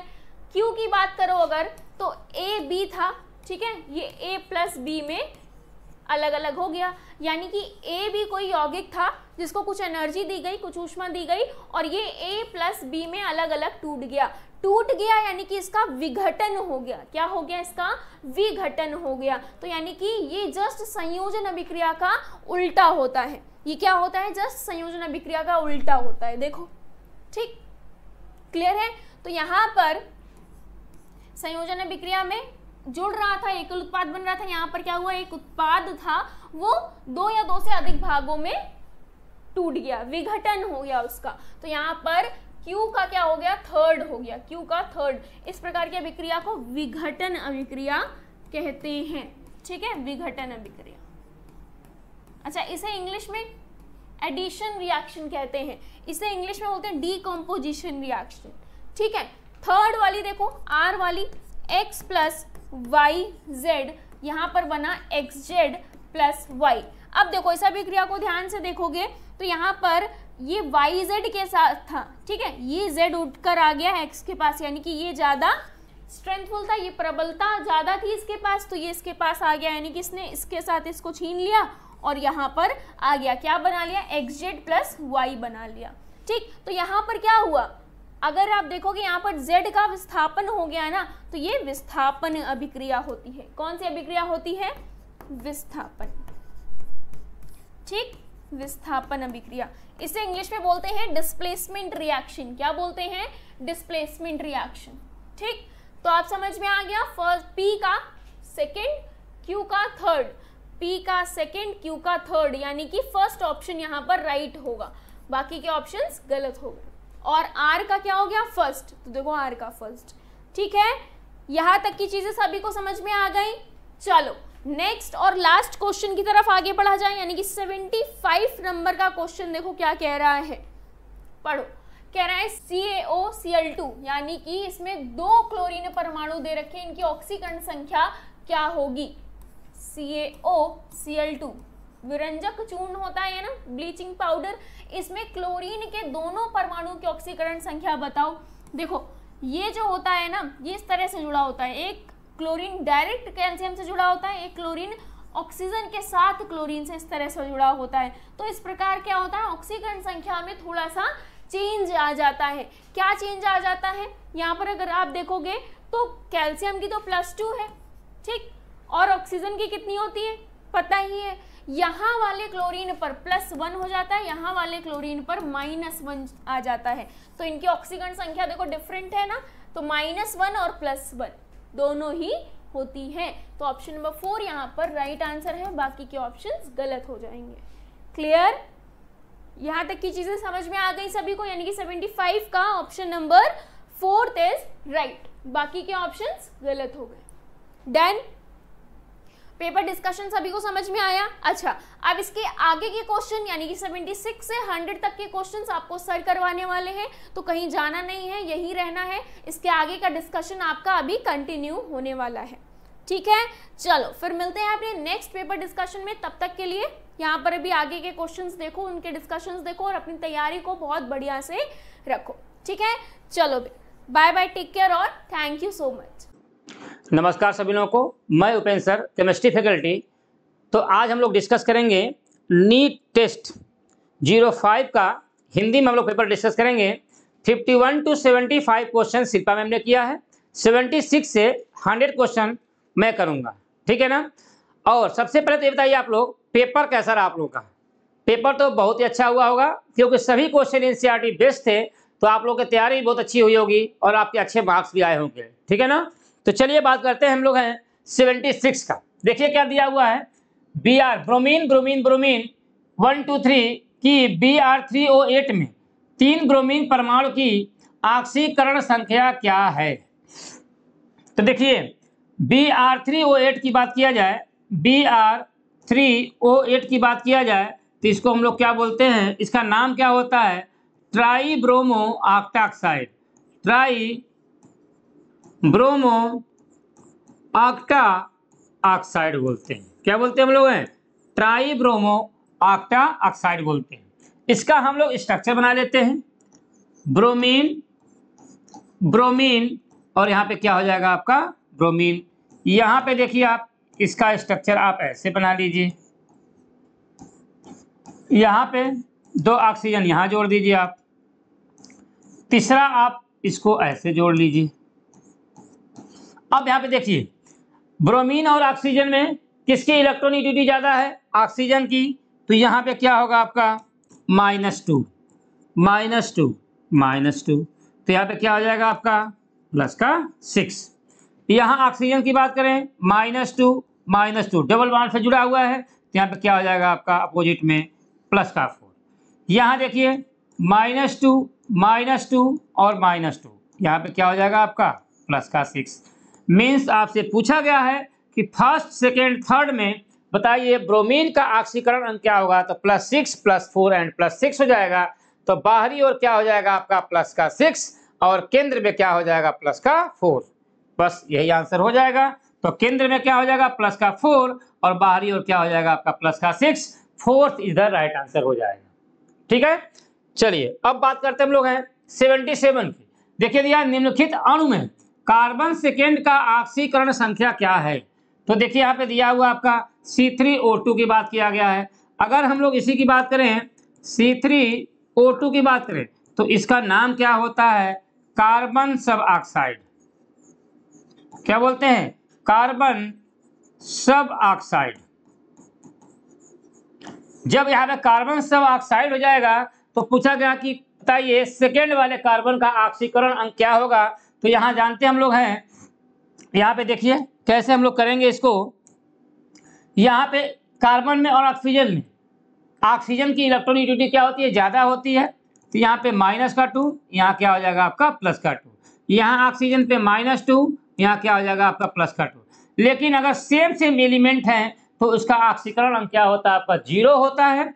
तो यहाँ पे क्या होगा आपका कार्बन से कंपेयर करेंगे तो 0, इस कार्बन से कंपेयर करेंगे तो क्या होगा आपका 0, मतलब क्या होगा आपका 0। मीन्स क्या बोल सकते हैं +2 0 और क्या हो जाएगा +2। लेकिन बीच वाले का पूछा है तो बीच वाले का क्या होगा आपका 0 हो जाएगा। तो हम थर्ड ऑप्शन 0 को हम लोग प्रीफर करेंगे। तो 77 का आंसर क्या हो जाएगा आपका थर्ड इज द क्या होगा आपका राइट आंसर हो जाएगा। ठीक है, चलिए बात करते हैं हम लोग हैं 78 की। निम्नलिखित में से कौन से विकल्प में क्लोरीन की +7 ऑक्सीकरण अवस्था है? तो यहाँ देखिए HClO है, HClO2 है, HClO3 है, HClO4 है। तो यहाँ क्लोरीन की बात करें यहाँ पे हम लोग, तो क्लोरीन का ऑक्सीकरण अंक निकालना है तो हम लोग कैसे निकालेंगे? एक हाइड्रोजन पे 1 + 1 चार्ज, जिसका निकालना होता है उसको x मान लेते हैं, प्लस एक ऑक्सीजन पे कितना चार्ज होगा? -2 इज इक्वल टू क्या होगा? 0, और यहाँ -2 एंड +1 क्या होगा? -1, और बराबर के जब इधर चला जाएगा तो क्या होगा आपका? +1। मीन्स हम ये बोल सकते हैं x इज इक्वल टू कितना होगा आपका यहाँ पे? +1। यहाँ निकालेंगे तो 2 2 जा 4 और +1 कितना हो जाएगा आपका? यहाँ पे कितना हो जाएगा आपका? +3। मतलब x की वैल्यू कितना आ जाएगा आपका? +3। यहाँ पे क्लोरीन की बात करें तो यहाँ पे देखो 2 3 जा 6 और +1 -6 और +1 प्लस -5, उधर जाएगा क्या होगा आपका? +5। तो x की वैल्यू कितना हो जाएगा आपका? x इज इक्वल टू क्या हो जाएगा आपका? +5 हो जाएगा।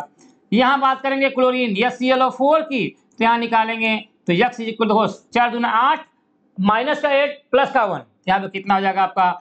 इज इक्वल टू उधर कितना होगा आपका? +7।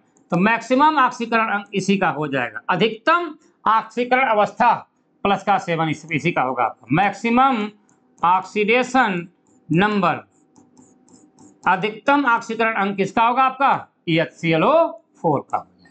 ठीक है ना, +7 इसी का होगा। आइए बात करते हम लोग हैं 79। देखिए स्टॉक प्रदर्शन की बात किया गया है फेरिक ऑक्साइड में। तो सबसे पहले आप जान लीजिए फेरिक ऑक्साइड का फार्मूला क्या होता है? Fe2O3, इसको हम लोग क्या बोलते हैं? Ferric oxide.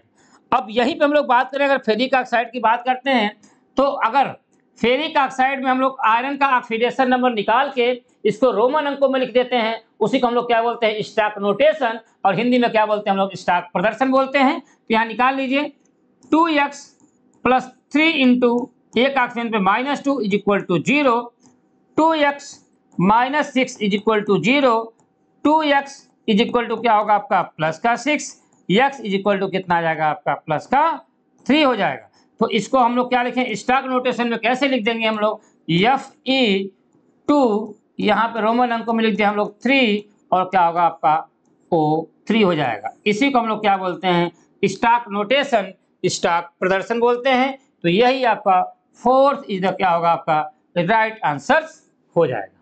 ठीक है, चलिए अब हम बात करते हैं 80 क्वेश्चन की। तो पूछा गया है निम्नलिखित में से कौन असमानुपात अभिक्रिया प्रदर्शित नहीं करता? मतलब हम लोग क्या बोलेंगे इसको? डिसप्रपोर्शनिएशन रिएक्शन। क्या बोलेंगे इंग्लिश में? डिसप्रपोर्शनिएशन रिएक्शन को प्रदर्शित नहीं करता है। तो जो मैक्सिमम ऑक्सीडेशन नंबर वाले एलिमेंट होते हैं वही क्या बोलते हैं? डिसप्रपोर्शनिएशन रिएक्शन को हम क्या करते हैं? शो नहीं करते हैं। तो यहाँ पे ClO- में क्लोरीन का ऑक्सीकरण निकलेगा आपका +1, यहाँ पे निकलेगा आपका +3, कितना निकलेगा आपका? +3 ऑक्सीकरण अंक होगा, इसका निकलेगा +5, और इसका क्या होगा आपका? +7, और प्लस का जब 7 हो जाएगा तो मैक्सिमम +7 इसी का है। तो +7 से +8 हो नहीं सकता है, ये +1 से +7 और -1 हो जाएगा, ये +3 से +7 और -1 हो सकता है, ये +5 से +7 और -1 हो सकता है। मतलब ये तीनों क्या होंगे आपका? इंटरमीडिएट होंगे, ऑक्सीकरण अंक को प्रदर्शित कर रहे हैं, और यहाँ पे क्या होगा आपका? मैक्सिमम ऑक्सीकरण अंक को प्रदर्शित कर रहा है। तो यही पे क्या होगा आपका? असमानुपात अभिक्रिया प्रदर्शित यही नहीं करेगा। मैक्सिमम ऑक्सीकरण अंक वाले जो भी एलिमेंट होते हैं असमानुपात अभिक्रिया को प्रदर्शित नहीं करते हैं। तो फोर्थ इज द क्या हुआ यहाँ पे? राइट आंसर हो जाएगा। ठीक है, बोलिए। चलिए अब बात करते हम लोग हैं 81 की। देखिए 81 में क्या दिया हुआ है? CaCO थ्रू कैल्शियम कार्बोनेट को हम लोग हीट कर रहे हैं। CaCO3 कैल्शियम कार्बोनेट को अगर हम लोग हीट कर रहे हैं तो किसमें चेंज हो रहा है? कैल्शियम का ऑक्साइड CaO और प्लस क्या बन जाएगा आपका? CO2। ठीक है, यहां पूछ रहा है किस प्रकार की अभिक्रिया है, किस प्रकार की रिएक्शन को शो कर रहा है?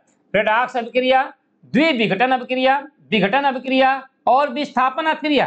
तो यहाँ याद रखिएगा द्विविघटन, देखिए यहाँ पे दिया हुआ रेडॉक्स, तो यहाँ पे द्विविघटन, विघटन। तो विघटन को हम लोग इंग्लिश में क्या बोलते हैं? Decomposition reaction. क्या बोलते हैं? Decomposition reaction. इसका मतलब क्या करेंगे, इस कंपाउंड को डिकम्पोज कर देंगे और किस पार्ट में टूट जाएगा, CaO प्लस CO2। तो इसको हम लोग क्या बोलते हैं, क्या बोलते हैं, विघटन अभिक्रिया।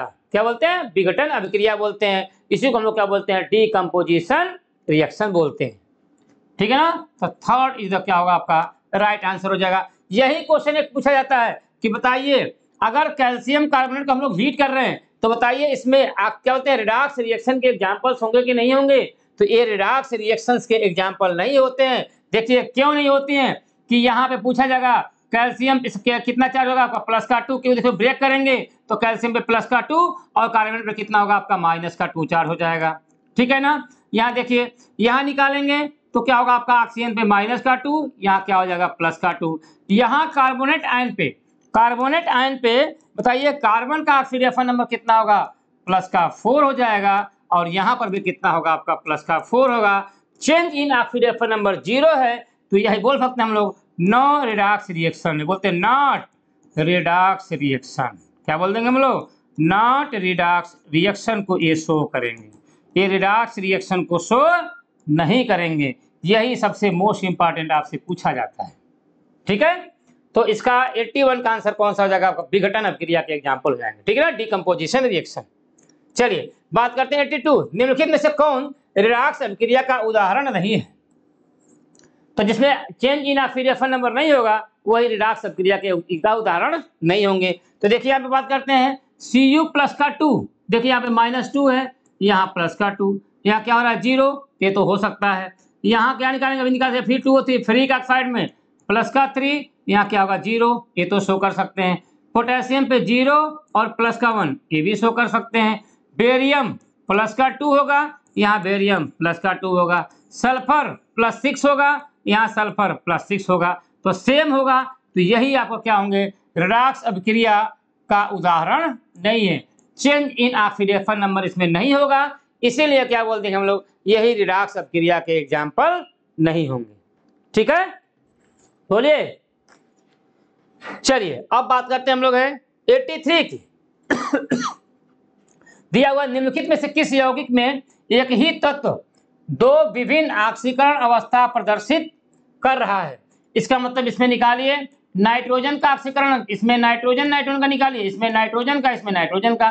तो देखिए यहाँ पे इसका निकालते हैं नाइट्रोजन का, तो एक हाइड्रोजन पे प्लस का 1 चार्ज, यहाँ पे क्या होगा 3 हाइड्रोजन है, प्लस का 3 और माइनस का 2, कितना होगा प्लस का 1, और उधर जाएगा तो क्या होगा आपका -1। तो नाइट्रोजन पे कितना आएगा आपका चार्ज, -1।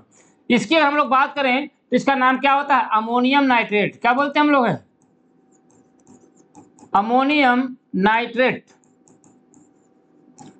अमोनियम नाइट्रेट होता है। और अमोनियम नाइट्रेट की बात किया जाए तो ये किसमें चेंज हो जाएगा आपका, अमोनियम नाइट्रेट NH4 NO3। अगर इसको हम लोग डिसोसिएट करेंगे तो यहाँ माइनस, यहाँ पे क्या होगा प्लस, और यहाँ पे नाइट्रोजन का ऑक्सीकरण निकाल लीजिए और यहाँ पे नाइट्रोजन का ऑक्सीकरण निकाल लीजिए। तो यहाँ निकालेंगे तो क्या होगा आपका X प्लस एक हाइड्रोजन में प्लस का 1 चार्ज, 4 पे क्या होगा प्लस का 4 हो जाएगा। तब 4 is equal to +1, X is equal to क्या होगा +1 -4, X इज इक्वल टू क्या होगा आपका -3 हो जाएगा। क्या होगा माइनस का 3 हो जाएगा। ठीक, यहाँ निकालिए नाइट्रेट आयन में X plus 3 into -2 is equal to -1, X -6 is equal to -1, X is equal to -1 plus 6, X की वैल्यू कितना आ जाएगा आपका प्लस का 5। तो यहाँ पे देखो दो ऑक्सीकरण अंक को दो विभिन्न ऑक्सीकरण अवस्था को प्रदर्शित कर रहे हैं, -3 एंड प्लस का 5। ठीक है ना। यहाँ निकालेंगे तो यहाँ पे कितना आ जाएगा, देखो एक हाइड्रोजन पे प्लस का 1 चार्ज, 4 पे प्लस का 4 है, तो 2 दिया है तो कितना आ जाएगा आपका +4 डिवाइड बाई 2 क्या हो जाएगा आपका प्लस का 2 हो जाएगा। कितना होगा आपका, उधर जाएगा क्या -2, तो माइनस का 2 क्या पे ना -1 हो जाएगा। यहाँ निकालेंगे तो माइनस का क्या होगा आपका, देखिए NH3 अमोनिया दिया हुआ है तो +3 इधर कितना होगा -3, मतलब एक ही ऑक्सीकरण अवस्था को सभी प्रदर्शित कर रहे हैं। लेकिन सेकेंड वाला है दो विभिन्न ऑक्सीकरण अंक को प्रदर्शित कर रहा है, इसका मतलब क्या होगा आपका second is the right answer हो जाएगा। ठीक है, चलिए बात करते हैं हम लोग हैं 84 असमानुपात अभिक्रिया को पहचाने। तब क्या बोलेंगे हम लोग यहाँ पे, वही डिस्प्रपोर्शनेशन रिएक्शन को पहचानिए कौन सा होगा। तो यहाँ पे देखिए, यहाँ निकाल के देख लीजिए। अगर क्वेश्चन पूछता आपसे है तो देखिए क्या करेंगे हम लोग। यहाँ कार्बन का निकालिए, कार्बन पे कितना होगा, तो एक हाइड्रोजन पे प्लस का 1, तो 4 पे प्लस का 4, इसका मतलब यहाँ पे क्या होगा आपका -4, तो यहाँ पे क्या हो जाएगा आपका प्लस का 4 हो जाएगा। तो देखो यहाँ से कुछ नहीं, -4 टू +4 क्या होगा आपका ऑक्सीडेशन हो रहा है।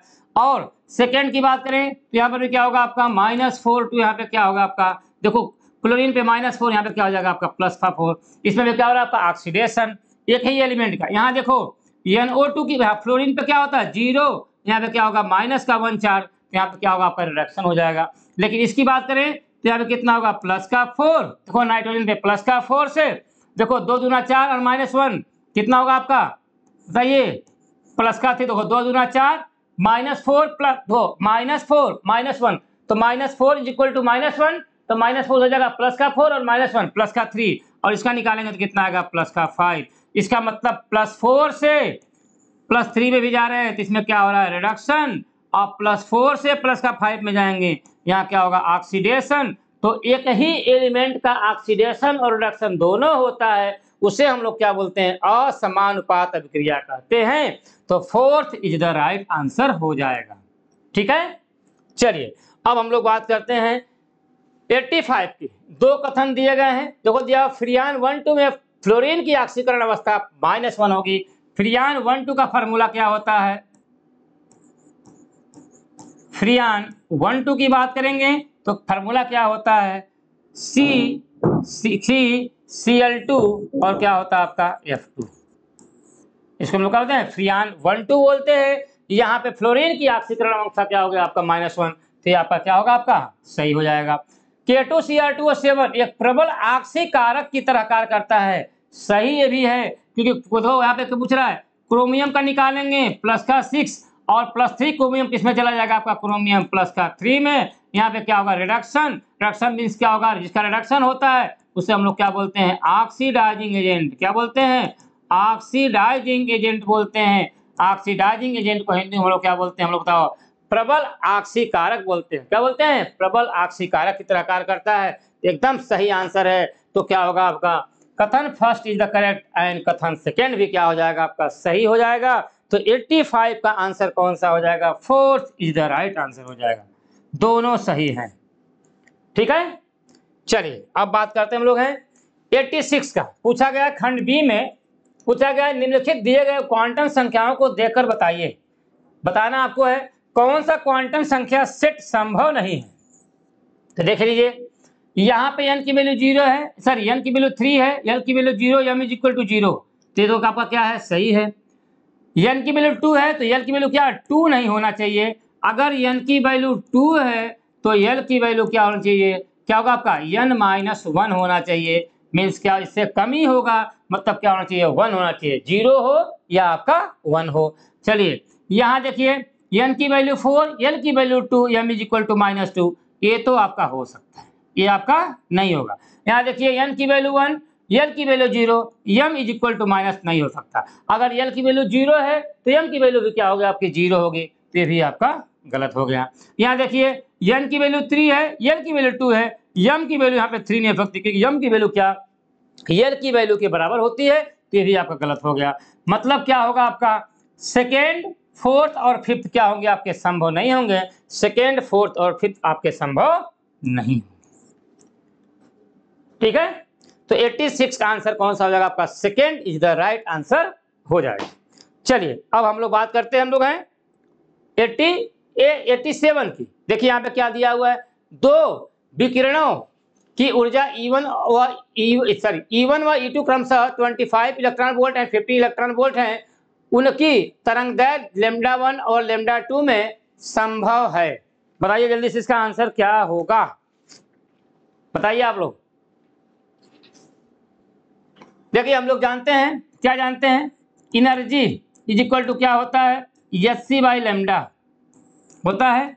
यहाँ पर हम लोग क्या करें, ई प्लांक कांस्टेंट है, सी क्या होता है आपका स्पीड ऑफ लाइट है, तो E is inversely proportional to क्या होगा आपका लैम्डा। यहाँ पे E1/E2 इज इक्वल टू क्या होगा आपका λ2 क्या होगा λ1 हो जाएगा।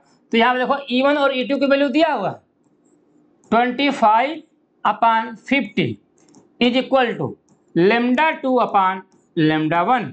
इसको काट देंगे कितना आएगा 2। तो देखो यहाँ पे क्या होगा, इसको करेंगे क्रॉस मल्टीप्लीकेशन कर दीजिए, तो यहाँ पे क्या होगा आपका λ1 इज इक्वल टू क्या होगा आपका 2λ2 हो जाएगा। ठीक है, λ1 इज इक्वल टू क्या होगा आपका 2λ2 हो जाएगा। तो क्या सा आंसर हो जाएगा आपका λ1 is equal to λ2। Third is the right answer हो जाएगा। ठीक है, चलिए अब बात करते हैं हम लोग हैं 88 की। यहाँ देखो क्या दिया हुआ है, n की वैल्यू देखो l is equal to 3 and n is equal to 4 के साथ उपकोष में इलेक्ट्रॉनों की अधिकतम संख्या है। अगर n की वैल्यू 4 है और l की वैल्यू क्या है 3 है, l की वैल्यू 3 की बात करेंगे तो यही हम लोग जानते हैं 0 1 2 3। तो अगर l की वैल्यू क्या है 0 है तो किसकी बात करेंगे, s सब सेल की। 1 है तो p सब सेल की बात करेंगे, 2 है तो d सब सेल की बात करेंगे, 3 है तो f सब सेल की बात करेंगे। और s सब सेल में कितने होते हैं, एक ऑर्बिटल और कितने इलेक्ट्रॉन होते हैं 2। p सब सेल में कितने होते हैं 3 ऑर्बिटल और कितने इलेक्ट्रॉन होते हैं मैक्सिमम 6 होते हैं। ठीक है, d सब सेल की बात करें तो कितने होते हैं आपके 5 ऑर्बिटल होते हैं और कितने मैक्सिमम इलेक्ट्रॉन होते हैं 10। 6 7 8 9 10, यहाँ पे कितने होंगे आपके 10 इलेक्ट्रॉन, यहाँ कितने होंगे आपके 6 इलेक्ट्रॉन हो जाएंगे, यहाँ कितने होंगे आपके 2 इलेक्ट्रॉन हो जाएंगे। यहाँ f सब सेल की बात किया जाए तो f सब सेल में कितने होते हैं ऑर्बिटल 7 होते हैं, 1 2 3 4 5 6 और यहाँ पे क्या होगा आपका 7 हो जाएगा। तो अगर 7 हो जाएगा तो कितने इलेक्ट्रॉन हो जाएंगे आपके 14 1 2 3 4 5 6 7 8 9 10 11 12 13 और क्या होगा आपका 14, मतलब 14 इलेक्ट्रॉन हो जाएंगे।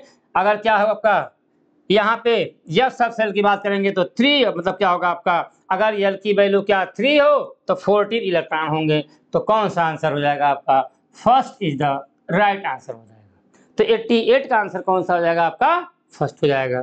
ठीक है, चलिए अब बात करते हैं हम लोग है d इलेक्ट्रॉन हेतु कक्षीय कोणीय संवेग क्या होगा आपका, कक्षीय कोणीय संवेग। तो देखिए कक्षीय कोणीय संवेग की बात करें तो इसका फार्मूला क्या होता है, रूट l प्लस 1 h अपान क्या होता है 2 पाई होता है। लेकिन क्या d इलेक्ट्रॉन के लिए पूछा गया है, तो यहाँ पे देखो हम लोग बात करें क्या l की वैल्यू अगर 0 हो 1 हो 2 हो और 3 हो तो क्या होगा आपका s सब सेल, p सब सेल, d सब सेल और क्या होगा f सब सेल। यहाँ अगर d पूछा है d के लिए तो कितना होगा पर 2 हो जाएगा। तो यहाँ पे l की वैल्यू क्या हो जाएगी 2, तो यहाँ निकाल लीजिए 2 प्लस 1 h अपान क्या होगा आपका 2 पाई। यहाँ निकाल लीजिए क्या होगा आपका 2 प्लस 1 3 इंटू 2 क्या होगा आपका रूट 6 इंटू h अपान क्या हो जाएगा आपका 2 पाई हो जाएगा।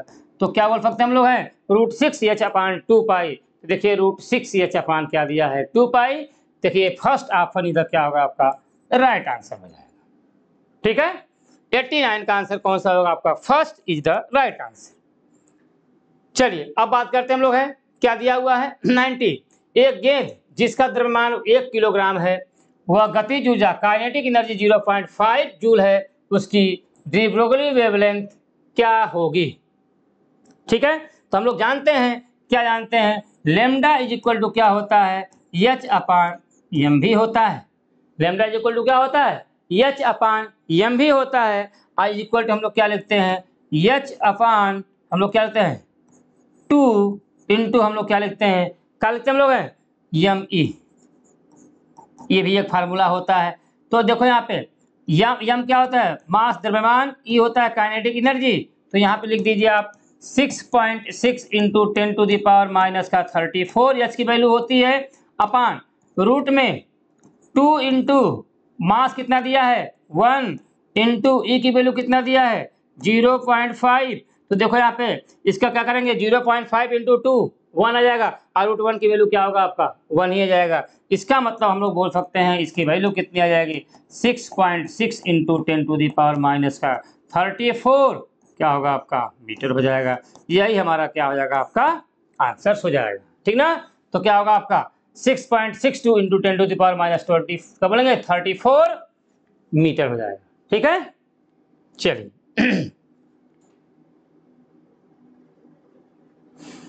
देखिए 91 क्या दिया, निम्नलिखित रासायनिक अभिक्रिया में से कौन सी अभिक्रिया H2SO4 का ऑक्सीकरण ऑक्सीकारक गुण मतलब बोलेंगे ऑक्सीडाइजिंग एजेंट, क्या बोलेंगे हम लोग ऑक्सीडाइजिंग एजेंट ऑक्सीकारक गुण प्रदर्शित कर रहा है H2SO4। देखो सर यहाँ पे यहाँ बोलेंगे क्या निकलेगा आपका प्लस का 6, यहाँ निकलेगा प्लस का 4, यहाँ पे क्या हो रहा है रिडक्शन, क्या हो रहा है रिडक्शन। तो अगर रिडक्शन होगा तो उसको हम लोग क्या बोलते हैं ऑक्सीडाइजिंग एजेंट। तो यही क्या होगा आपका ऑक्सीकारक गुण को क्या करेगा प्रदर्शित कर रहा है। लेकिन यहाँ निकालेंगे सल्फर का तो यहाँ कितना होगा प्लस का 6, यहाँ निकालेंगे तो कितना का प्लस का 6, इसका निकालेंगे प्लस का 6, इसका निकालेंगे तो यहाँ पे प्लस का 6 हो जाएगा, यहाँ निकालेंगे प्लस का 6 और यहाँ पे भी निकालेंगे तो कितना आएगा आपका प्लस का 6।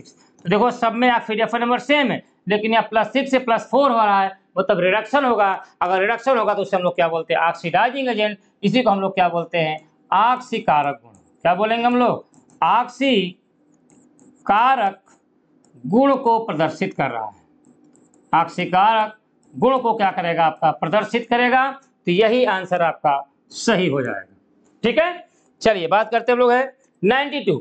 देखिए दिया सोडियम अमलगम में सोडियम का ऑक्सीकरण संख्या है, याद रखिएगा अगर सोडियम अमलगम हो या फिर कोई भी मान लो किसी भी मेटल के साथ अगर अमलगम जुड़ जाए तो उसका ऑक्सीडेशन नंबर क्या होता है 0 होता है। तो सोडियम अमलगम में सोडियम का ऑक्सीकरण अवस्था क्या होगी बताइए यहाँ पे 0 होती है। क्या होगी आपकी 0 होती है, चाहे सोडियम हो चाहे मैग्नीशियम हो चाहे एल्युमिनियम हो चाहे कोई भी हो, किसी भी मेटल के साथ अगर अमलगम जुड़ जाए तो उसका ऑक्सीडेशन नंबर क्या होता है 0 होता है। चलिए बात करते हैं हम लोग है यहाँ पे 93 का।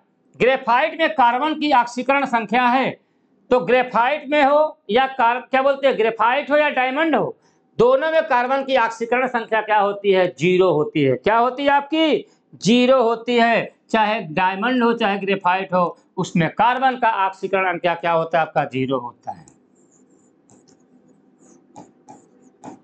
ग्रेफाइट हो या डायमंड हो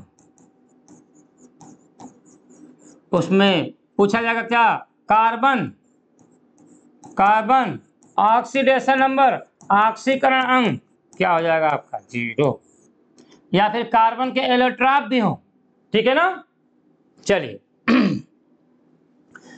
बात करते हैं 94 की। देखो क्या दिया हुआ है वह यौगिक जो ऑक्सीकारक और अपचायक दोनों के रूप में कार्य कर सकता है कौन होगा आपका। देखिए तो जो क्या होते हैं जो इंटरमीडिएट ऑक्सीडेशन नंबर वाले होते हैं वही क्या करते हैं ऑक्सीकारक या अपचायक दोनों की तरह क्या करते हैं बिहेव करते हैं। तो यहाँ पे KMnO4 पोटेशियम पर मैग्नेट की बात किया जाए तो यहाँ पे कितना होगा इसका ऑक्सीडेशन नंबर +7। तो +7 से किस में जाएगा Mn +2 में जाएगा, इसमें सिर्फ और सिर्फ क्या होगा रिडक्शन, उसको हम लोग क्या बोलेंगे ऑक्सीडाइजिंग एजेंट मीन्स ऑक्सीकारक हो जाएगा। यहाँ पे H2O2 की बात करें, चलिए सर H2O2 की बात करेंगे सर तो यहाँ पे देखो H2O2, यहाँ पे H2O2 में ऑक्सीजन का ऑक्सीकरण अंक कितना होता है ऑक्सीजन पे -1, और यहाँ पे क्या होगा आपका H2O किसमें चेंज होगा आपका H2O, तो यहाँ पे कितना होगा -2 और क्या होगा आपका O2 यहाँ पे क्या होगा आपका 0। तो देखो -1 से -2 यहाँ पे क्या हो रहा है आपका रिडक्शन, -1 से 0 यहाँ पे क्या हो रहा है ऑक्सीडेशन। तो अगर यहाँ पे रिडक्शन होगा तो इसको क्या होगा हम लोग ऑक्सीडाइजिंग एजेंट, क्या बोलते हैं ऑक्सीडाइजिंग एजेंट, इसी को हम लोग क्या बोलते हैं ऑक्सीकारक, और इसको हम लोग क्या बोलते हैं ऑक्सीडेशन हो उसको हम लोग क्या बोलते हैं रिड्यूसिंग एजेंट, इसी को हम लोग क्या बोलते हैं अपचायक। क्या बोलते हैं हम लोग हैं अपचायक बोलते हैं, ठीक है। तो क्या होगा आपका H2O2 ही होगा जो ऑक्सीकारक और अपचायक दोनों की तरफ बिहेव करेगा। K2Cr2O7 की बात किया जाए तो यहाँ पे क्रोमियम का ऑक्सीडेशन नंबर कितना होगा +7, 7 दूना 14, 12 डिवाइड बाई 2 कितना होगा +6, सॉरी कितना होगा +6 होगा, क्या होगा सर प्लस का 6 हो जाएगा। ठीक है ना, हमेशा याद रखिएगा, चाहे क्रोमियम हो, चाहे मैग्नीज हो, चाहे कोई भी एलिमेंट हो, अपने ग्रुप नंबर के बराबर ही मैक्सिमम ऑक्सीडेशन नंबर को शो करते हैं। तो यहाँ क्रोमियम में कितना होगा आपका, प्लस का 6 हो जाएगा। ठीक है, चलिए पूछा गया क्या 95 में Cr2O7-2 plus I minus plus H plus Cr+3 plus I2 plus H2। पूछा गया उपरोक्त समीकरण में अपचायक का समतुल्य भार है। तो याद रखिएगा, अपचायक का समतुल्य भार की बात करेंगे तो पहले आपको ये पता करना है कि कौन अपचायक होगा और कौन ऑक्सीकारक होगा। देखिए Cr2O7-2 plus I minus plus क्या दिया आपका है plus H plus ion Gibbs क्या दिया है Cr+3 प्लस I2 प्लस क्या दिया है आपका H2O। तो देखिए यहाँ क्रोमियम का ऑक्सीडेशन नंबर निकालेंगे, क्या होगा आपका 7 2 जा माइनस का 14 माइनस 2 क्या होगा आपका माइनस का 14 उधर क्या होगा प्लस का 14 माइनस 2 प्लस का 12 डिवाइड बाई 2 प्लस का 6। यहाँ पे कितना होगा आपका प्लस का 3। जिस एलिमेंट पे जितना चार्ज वही उसका ऑक्सीडेशन नंबर होता है। यहाँ पे आयोडीन पे माइनस का 1 चार्ज, यहाँ पे क्या होगा आपका 0। तो देखिए यहाँ पे प्लस 6 से प्लस का 3 में जा रहे हैं, इसमें क्या होगा रिडक्शन, और रिडक्शन होगा तो उसे हम लोग क्या बोलते हैं ऑक्सीडाइजिंग एजेंट बोलते हैं। लेकिन यहाँ पे क्या पूछा अपचायक, तो -1 से 0 में जा रहे हैं, तो यहाँ पे क्या होगा आपका ऑक्सीडेशन, इसको ऑक्सीडेशन होगा उसे हम लोग क्या बोलेंगे रिड्यूसिंग एजेंट, इसी को हम लोग क्या बोलते हैं अपचायक। क्या होगा आपका अपचायक हो जाएगा। और जब अपचायक होगा तो क्वेश्चन पूछा क्या समतुल्य बोलते हैं, समतुल्य भार, इसका मतलब पूछेगा आपसे क्या होगा यहाँ पे, तो क्या बोलेंगे इक्विवेलेंट वेट। इक्विवेलेंट वेट पूछ रहा है तो मॉलिक्यूलर वेट क्या होता है परमाणु भार, मॉलिक्यूलर वेट अपान वैलेंसी फैक्टर। तो यहाँ वैलेंसी फैक्टर कितना है देखो -1 से 0 में जा रहे हैं, तो n की वैल्यू कितना हो जा रहा है आपका यहाँ पे 1। और यहाँ पे इक्विवेलेंट वेट क्या बोलेंगे तुल्यांकी भार क्या होगा -I माइनस की बात करेंगे तो यहाँ कितना होगा आपका देखो दिया हुआ है 127 डिवाइड बाई वैलेंसी फैक्टर कितना होगा 1, तो वैल्यू कितना आ जाएगा आपका 127 हो जाएगा। क्या होगा आपका 127।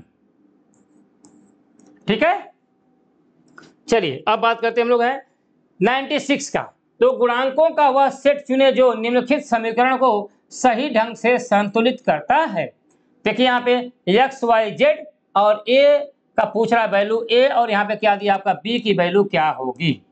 देख लीजिए सर, यहाँ निकाल लीजिए क्या Cr2O7-2 plus H plus ion plus electron Gibbs Cr plus का 3 प्लस I2 प्लस H2O।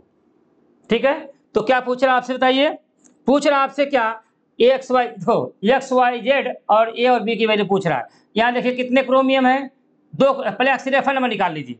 यहाँ देखिए 2 क्रोमियम है, यहाँ कितना होगा आपका 2 क्रोमियम, यहाँ 2 लिख दीजिए। ठीक है, कितना होगा 2। यहाँ देखिए कितने ऑक्सीजन है 7, इधर कितने ऑक्सीजन है आपके 1 है, क्या क्या करें हम लोग 7 लिखते हैं, क्या लिखते हैं हम लोग 7H2O हो जाए। चलिए अब देखिए अगर यहाँ पे 7 है यहाँ कुछ, हाँ ठीक है,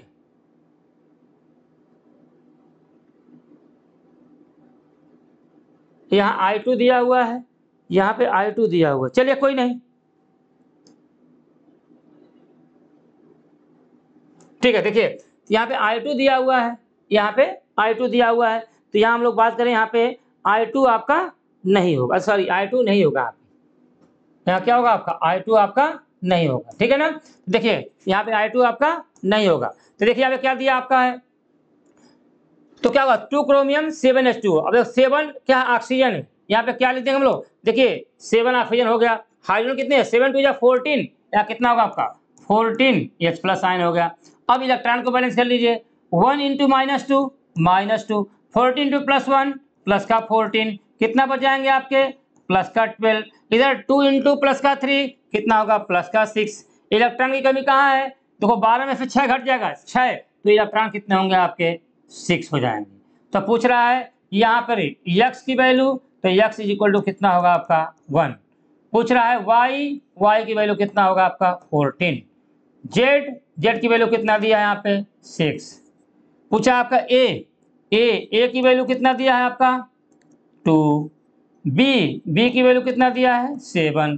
तो देखो 1, 14, 6 और क्या दिया आपका ए की वैल्यू कितना 2 और बी की वैल्यू क्या दिया यहाँ पे 7। देख लीजिए 1, 14, 6 1, 14, 6 और क्या होगा पर 2 और 7 मतलब क्या होगा आपका सेकेंड इज द क्या होगा यहाँ पे राइट आंसर हो जाएगा। ठीक है, चलिए अब बात करते हैं हम लोग है 97 की। देखिए क्या दिया हुआ आपका MnO4 माइनस अभिक्रिया में MnO4 minus X plus N E electron Mn+2 और YH2O। पूछ रहा है यहाँ पे N का मान क्या होगा। देखिए सर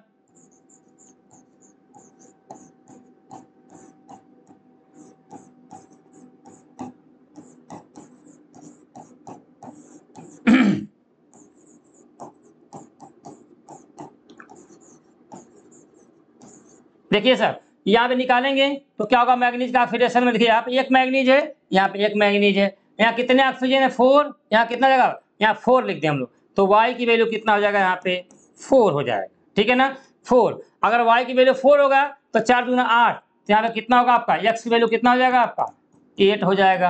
अब अगर 8 हो गया तो 8 प्लस है और यहाँ पे क्या -1 है तो 8 + 1 8 प्लस है और -1 तो प्लस का 7 इधर प्लस का 2 है तो यहाँ पे N की वैल्यू कितना हो जाएगा आपका 5 हो जाएगा। कितना हो जाएगा आपका 5 हो जाएगा। तो यहाँ पूछा है यहाँ पे N की मान क्या होगा तो यहाँ पे N की वैल्यू कितना हो जाएगा आपका प्लस का 5 हो जाएगा 5 इलेक्ट्रॉन। ठीक है ना, तो क्या होगा आपका 5। ठीक है, तो आप 5 प्लस ना लिखिए, आप ऐसे लिख दीजिए आपका 5 इलेक्ट्रॉन। कितना होगा आपका 5। ठीक है ना, चलिए अब बात करते हैं हम लोग 98। देखिए क्या दिया हुआ है निम्नलिखित अभिक्रिया में X का मान है।